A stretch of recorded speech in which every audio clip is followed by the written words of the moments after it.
Magandang araw mga kapuso, narito po ang mga kaganapan dito lamang po sa House of Lies.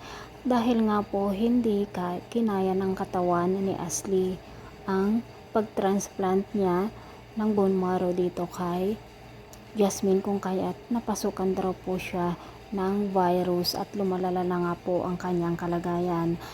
Awang-awa ang mga magulang ni Ashley na sina Thea at Edward dito sa nangyayari sa kanya, at sinabi nila dito kila Marge at Paulo na magbabayad sila at magdedemanda sila dahil nga dito sa nangyari kay Ashley.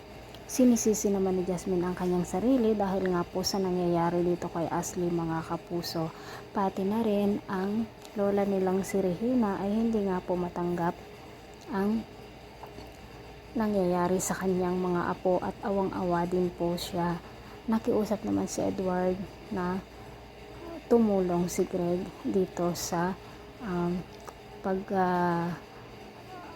paggawa ng kaso laban kina Paulo at Marge dahil nga apo nila si Ashley at hindi nila kaya itong mawala, ngunit dinedma lamang ni Greg ang pakiusap ni Edward at sinabi nga niya dito na hindi raw tuloy kampo itong si Edward. Hindi nga ba anak ni Greg itong si Edward? Anak nga ba ito ni Regina sa ibang lalaki?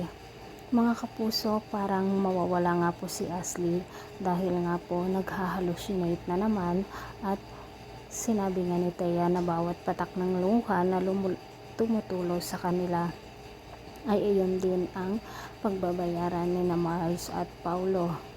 Sinabi nga ni Paulo na tutulong sila para sa paggaling ni Ashley, ngunit sinabi ni Edward na hindi nila kailangan ang tulong nito. Ang kailangan daw sa dalawa ay makulong.